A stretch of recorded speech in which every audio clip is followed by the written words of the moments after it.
Welcome to Problems Can Be Solved with Dr. Ann Filosa Creekmore. Dr. Creekmore is a licensed clinical psychologist in Richmond, Virginia, with degrees from Virginia Commonwealth University and the Virginia Consortium of Professional Psychology. Her current book, Love Yourself, Love Your Life, results from over 35 years of extensive study of psychology, philosophy, theology, spirituality, as well as decades of psychotherapeutic experience with people in all walks of life, with varying perspectives and needs. Join Kai Bragg as she discusses Love Yourself, Love Your Life with Dr. Creekmore. Hi, I'm Kai.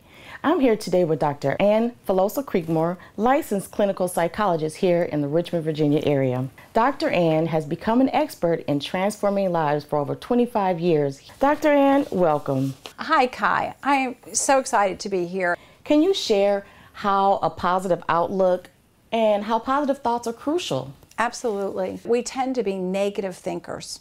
We must practice positive thinking. And in the book, Love Yourself, Love Your Life, there's actually even a handout where you can follow it and put it in your pocketbook or on your phone so that you can learn to train your thoughts to be healthy. You need to be able to look in the mirror and say, I like myself.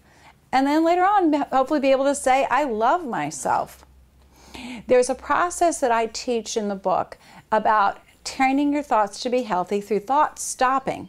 It's a workbook, and you can some exercises to help you identify when you are being negative to yourself and catch those things that you're saying and be able to replace them with positive affirmations and thoughts that will enhance you, because what you think is what you'll say, and that will affect your whole life. In Chapter 3, you talk about how one can heal emotional wounds of the past. Can you offer us some insights on how to overcome our past conflicts? You have to come to terms that it's happened. The past, you can't change it. And what you don't want to do is bring the past into the present. And unless you fully acknowledge what happened and you can feel your feelings and heal your feelings, grieve it and let it go, people are constantly bringing the past into the present, and it's affecting their lives. In my book, I talk about the grief process and the different phases of grief so that people can identify what phase they are and catch themselves, because when they get stuck at a certain phase, they can never get through to feeling good again, to accepting it and starting to let the warm feelings and the learning come in, and then rebuilding. I like in Chapter 6, the section called Speak Your Truth, where you share ways to cool down or chill when someone drives you crazy. When we are upset by current relationships or family members, what can we practice to stay calm? Remember to put ourselves in timeout. Like with children, we put them in timeout so that they can kind of get calmer and they can ground themselves and come back in a better way. Well, this is something we all need to do ourselves when we're confronted with a conflict. Research has shown that a person's IQ, their intellectual quotient or their intelligence level, actually can go down what they call 2 standard deviations when they become frustrated or upset. So we don't want to act while we're feeling frustrated. This means that if, say, you're above average in intelligence, that when you become frustrated, you might actually be functioning at a below average intelligence level. So you do definitely want to go away and calm down before you express or deal with a problem. The way that you approach your life and the level of your mood or calmness is affected by many things. Who you associate with, what you read, what you watch, and what you say to yourself. I mean, if you come from a place of comprehension or empathy of others' needs and their feelings, and you don't say things to yourself that kind of agitate yourself by thinking about they're being unfair or, they're doing this to me, then you get yourself also to a more positive level of just general calmness. And of course, if you practice things like meditating or just other activities that keep you in a positive mind, you're going to generally be more calm and less likely to go and become so frustrated in situations. In the book, I have numerous pages on possible strategies that a person can choose from to actually bring themselves back to a calm place when they're taking that time out. If you could choose to change past dilemmas, then what would need to take place? First of all, I made a mistake and I choose not to repeat it. You have to acknowledge that you're in an alligator pit and then get out of the alligator pit and then figure out how to not get in the alligator pit again. We have difficulties because we have emotional defense mechanisms that are invisible to us, that are our blind spots, so we miss reality. It's like being in the car where there's a blind spot and you can't see unless you can learn to adjust. And that's what therapy and self-introspection and this book will help you with, because there's a whole section about emotional defense mechanisms and descriptions. These are our childhood coping adaptive mechanisms that were healthy for us, or we needed to use in order to deal with dysfunction in our families, pain, to try to keep the pain level down or discomfort down. But then now we carry them into our lives, and then we do things that are not even appropriate to what the situation is that we're in. But we just can't see our reality until we can understand our defense mechanisms. For example, denial, D-E-N-I-A-L. Don't even know I'm lying.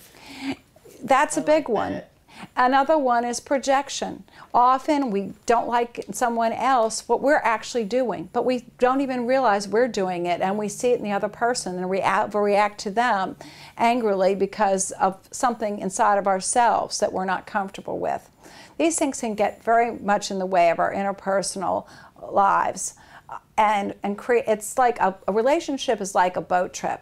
You know, if you just turn a little to the side in the boat, you know, you're traveling along, you can wind up at way far from the destination you intend to be.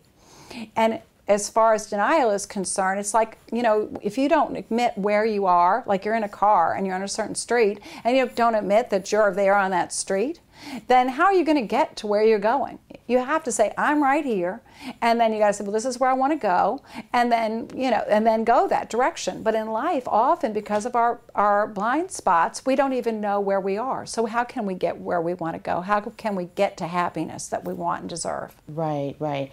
So see where you are, acknowledge where you are, and go from there.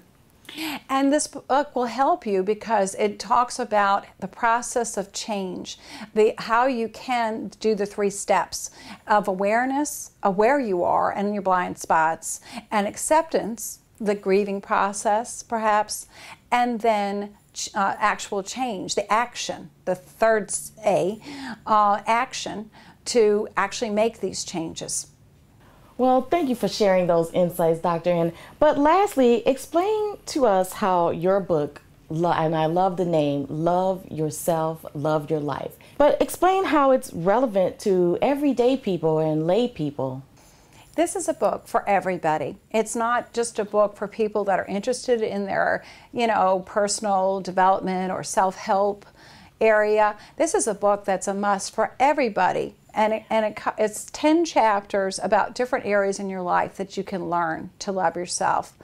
From the self-fulfilling prophecy, how to change your thoughts to be positive, to how to feel your feelings and allow yourself to, those feelings, even if they're negative emotions, to bring you to a better place, a specific focusing inward exercise that you can use anytime you feel overwhelmed, to areas like relationships, couples relationships, parenting relationships, specific ways to develop a lifestyle for your mothering years or parenting years. It's 10 chapters in all the different areas of your life, in communication. One of the areas is about creating healthy relationships, and that is also, in that is a section of all different kinds of mental or emotional disorders that people could have. Because you might have a love of life relationship with your partner or spouse, but if they or you or both have some kind of emotional, mental problems that are not being addressed, that certainly can sabotage the relationship. So there's a section describing all of the possible mental disorders that a person could have and types of treatments that are appropriate, so that you can, get the appropriate help. Likewise, there's a section on the whole fulfilled person, how you can understand your rights and needs. Yes, mentally, physically, emotionally, spiritually, responsibly. It's when we're children, we may not really be taught to, what our needs and rights are. It's more focused a lot of times, are we doing external things to please others, like homework and chores? And this helps you to be able to actually have a map onto how to look at your needs and bring your passions and your joys to the surface so you can have a fulfilling life. There is a CD that does come with the book. It is from one of my workshops that I did based on Love Yourself, Love Your Life, and it's something that you can play at night. It's like a self-hypnosis about healthy, being healthy living, positive thinking, being anxiety-free, sleeping well. So it's a free, downloads self-hypnosis that you can have to just play anytime you want to. Is there a way we can contact you? I have a website. It's psychologistinvirginia.com if you want to look up more about me. As well as to get the book, you can get it through Atlas Books or Bookmasters.com, and that's probably the really easiest way to order the book. There you have it. Dr. Ann Filosa Creekmore, Love Yourself, Love Your Life. I love that. Thank you very much for sharing with us, Dr. Ann.